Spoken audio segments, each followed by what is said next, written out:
Cole Anthony was one of the top prospects in his high school class, and before his college season at North Carolina, he was looked at as a potential top pick in this year's draft. However, some struggles during his lone college season has caused him to slip down draft boards. Could that make him a steal, or is that a sign that his game doesn't translate well to the next level? That's the question teams are weighing if they're looking at drafting Cole Anthony. During his one season in the Powder Blue, Cole Anthony showcased some of the strengths that made him a highly touted prospect coming out of high school. One of those is his athleticism. Anthony has a good blend of quickness, top-end speed, and vertical leaping ability. He also has good positional size and strength. His physical tools, combined with a motor that never stops, are his biggest selling point to teams in this year's draft. Beyond that, Anthony has a solid scoring package, and although he wasn't the most efficient player during his college season, he did showcase some of the scoring moves that he has in his arsenal that could make him a solid scoring threat at the next level. One of the best aspects of his scoring package is his pull-up jumper, which is a shot that translates well to the next level. Anthony has a good pull-up jumper going either direction from both the mid-range and the three-point line. Lastly, Anthony does have some hypothetical defensive potential due to the blend of his positional size and strength, his motor, as well as some solid athleticism. He needs to be more bought in on this end though in order to truly become an impactful defender. As far as his weaknesses go, Anthony took some terrible shots last season at North Carolina. Part of this could be that he was by far the most talented player on his team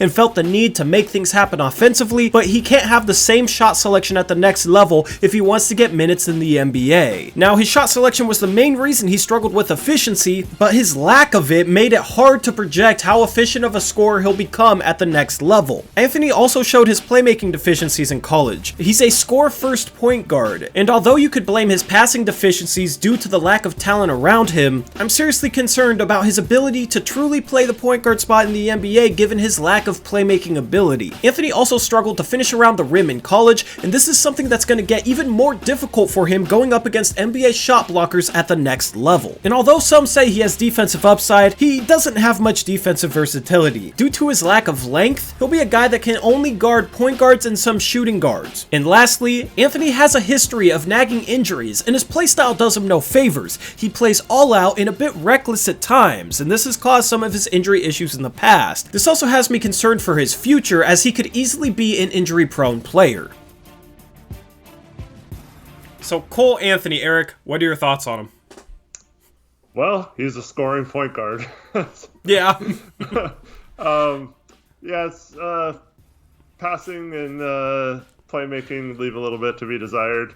He definitely looks for his shot way too much. I think he would be a lot better both scoring the ball and as a point guard if he learned to take better shots and to also get his teammates involved. But at the same time, I wonder how much the lack of talent around him. It's kind of funny to say that about a team like North Carolina, but they really did not have a lot of NBA type talent or good college players around him there. So he probably had to do a little too much. His shooting percentages were awful. For someone who can score, they should be much better. They were a little better once he came back from injury and also in ACC play. I feel like he was improving as the season went along, but it didn't translate to a lot of wins either. It's just he's a tough guy to gauge because he does have a lot of NBA skills and obviously the NBA pedigree with his dad playing in the NBA. And I think he could take a page out of a Blazer that was drafted 2 years ago, and Gary Trent, whose dad also played in the NBA, and who kind of told him that he needs to make his mark on defense right away if he wants to get playing time. And we saw Gary Trent be able to knock down threes and play really good defense this year, especially in the bubble. So I think he's got to really focus on defense and improving that end of his game if he's going to even get playing time early on in his career. I feel like he does play decent defense. He seems like the type of guy who is just a scorer and doesn't really do much else. His defense was okay, though. I mean, it's not great. It's not bad either. There's some stuff you can improve on. But he's just got to find a way to be a better passer and turn the ball over less if he's going to succeed as a point guard. Yeah, I don't think he'll be good defensively at the next level. You know, he was okay in college, but going up against elite point guards in the NBA, I think he's going to struggle on that end. I am not looking for him. If my team drafts him, I'm not looking for him to defend, right? It's all about what can he do offensively for me. Yeah. Problem is, his mindset is to score first, score second, score third. Okay? There is no passing mode for this guy, right? I understand if he has mediocre talent at North Carolina and becoming a little tunnel vision trying to create because he's the most talented player on that team, but that doesn't excuse missing wide open, obvious passes. That doesn't excuse, like a 2-on-1 fast break and his teammate is round the rim and there's no defender around him and Cole Anthony just drives right at the guy, then last second tries to throw a lob. You know what I mean? It's stuff like that. It's he just doesn't have a feel for passing the ball. And it's hard to get guys to have a feel passing for the ball, all right? Like some guys want to pass the ball but don't have great vision, don't have a great feel for it and struggle because of that. Some guys just don't want to pass the ball and chuck up shots even though they could be a better passer. I think Cole Anthony has both those problems. Not only does he struggle to see the floor and struggle to make the right pass, but he doesn't even care to, man. This dude is just, he shoots first, second, and third. The problem I have with him at the NBA level is if he was... Stars can get away with, shooting as much as he does, but stars are stars for a reason. They're getting over 20 points per game. They're doing it somewhat efficiently, and they're leading the offense in that regard. Cole Anthony, I don't think, is ever going to be a star level scorer. He's never going to be that good of a scorer, all right? He's going to be a role player. The problem with him being a role player is how much he hunts his own shot and how he doesn't really fit in next to better players. I don't see him fitting in well next to better players.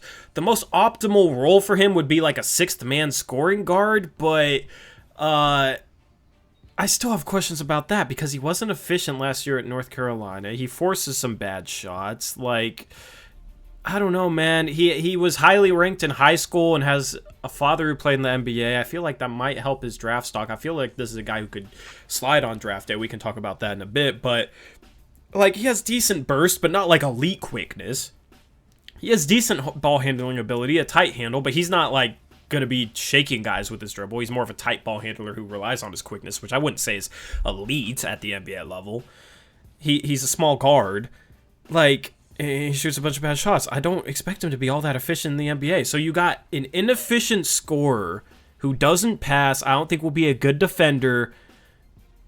It just doesn't. Those types of guys are a dime a dozen in like the G League, right? Like he reminds me of a lot of G League guards in my opinion. He just a guard that just hunts his own shot and that's all he can do. I honestly think that it's more likely that he ends up out of the league in 4 or 5 years than him getting a decent second contract because he's become productive, right? I have him as a first-round grade because he can score the ball a bit, he can hit shots off the dribble. There are some things to like. I know I'm just being negative. There are some things to like. I do have him 26th, but if this was a deeper draft, he'd be a second-round pick for sure. And honestly, I even have a hard time putting him above some of the point guards that I have below him in the second round. So I am not high on Cole Anthony at all. This is the most negative I've been in one of these draft profiles. I just don't like the way his game translates to the next level, and I don't see what role he fits in the NBA. Yeah, I completely agree with you. If we're talking about a lottery pick, I wouldn't touch him in the lottery. I think if any team does, it's a big mistake. I just think there's more talented players that should go higher than him. But once you talk about getting into the late teens, early 20s, I don't think it's that big of a gamble to take on him. Even if he is like a 6th or 7th man, like you said, I feel like that's still a pretty good value in the later part of the first round in a draft like this. But that's his ceiling, though. Yeah. Well,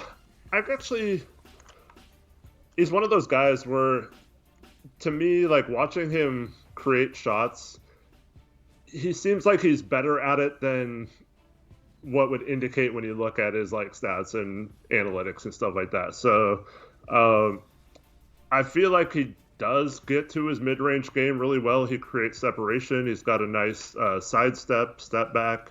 Problem is, it wasn't going inefficiently, so it's hard to tell if he'll ever improve on that, or if it was just a case like we talked about with Anthony Edwards, where, you know, he just took so many bad shots that it's hard to know if it was him just like trying to make up for being on a bad team, or if it was just he's just that bad at knowing when to pass and when to not pass.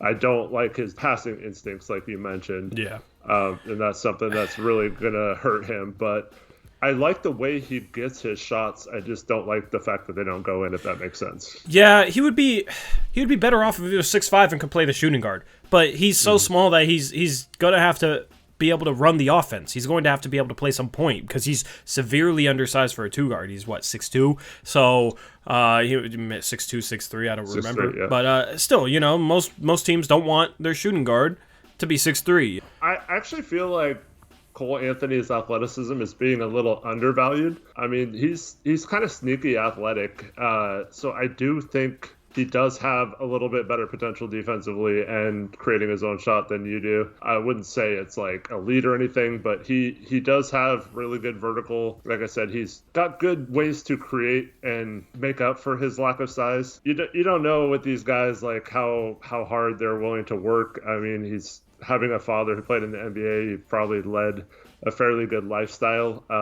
I know they tried really hard to not give him advantages for that and make him work for all his things, but I mean, if he works, he does have skills that can translate to the NBA. Yeah, I feel like you could say that about most first round prospects, right, though, which is why, you know, I have him as a late first round grade, but not in my top 25. He is a guy that could end up proving me wrong. You know, I'm not going to root against the guy. I just don't like the way his game translates, and that's always a big thing for me, is how does a player translate to the NBA? How do they translate to a role that's probably going to be different in the NBA than it was in college? And I just don't get good vibes from Cole Anthony in that regard. There is a reason why he was right up there behind Wiseman as the second-rated prospect at one point. He did show a lot in some of those AAU circuits and All-American games. He was just as good as some of those guys in those games. Yeah. I don't think it's weird because like it didn't translate at all to the college level. But exactly my point. You know, he looked great in high school, didn't translate to college. All right, and now, you know, we're talking about his game translating from college to the NBA. You have these guys in the past that will be like super highly ranked high school prospects, but then their game doesn't translate to the college level, so they get bumped down in the draft, and then they get drafted and they like are out of the league in a couple years just because their game doesn't translate well to each level up. It doesn't translate well from high school to college, doesn't translate well from college to the NBA. And I feel like players whose games don't translate well from high school to college, they usually don't translate well from college to the NBA. Meanwhile, guys that aren't as highly ranked in high school but whose games translate well to college, normally those players' games seem to translate a little bit better. Obviously, you're going to have some outliers there, but that's just another example. You know, him being as highly recruited and highly touted as he was in high school, but then not performing well in college is definitely a bit of a red flag for me. Now, he was banged up, but that's also an issue, is that he's a guy who could end up being hurt a bunch. He's had injury issues, and he struggled to stay healthy in high school and in college, so just throw that on top of all this, and that's why I have him ranked so lowly on my big board. Yeah, I can't argue with any of that. I just think if you're talking about around 20 in the draft, I think it's worth the risk for some teams. I think it would be a lot better for him if he went to a team that had maybe a point forward, or like maybe a Denver who controls the offense from their center position sometimes, or I'm not saying specifically Denver, but a team like that where they run a lot of their offense outside of the point guard. So if he went to a situation where the small forward's bringing the ball up a lot of the times, it might take some pressure off him from having to play make. But I think initially in the NBA, his best shot is, like you mentioned, just coming in and being like a Lou Williams type scorer off the bench. Yeah, thing is, Lou Williams learned how to play make later on in his career, so maybe that's something Cole Anthony can do, but Lou Williams has a knack for scoring the ball, had a decent, he can score the ball efficiently, and I don't know, people will make that comparison a lot, Cole Anthony to Lou Williams. Cole Anthony's, you know, more bouncy and not the same type of player, but just in terms of role, and I just, I have a hard time seeing him become as good of a sixth man as Lou Williams was. Anyway, that wraps up our draft profile on Cole Anthony. Thank you guys for watching. Let me know if I'm being too negative in the comments section below. I'm curious to hear your feedback on Cole Anthony and if you see things differently than we do. Anyway, I enjoy reading your comments, so go ahead and leave one. And we will catch you guys in the next draft profile. Until then, peace.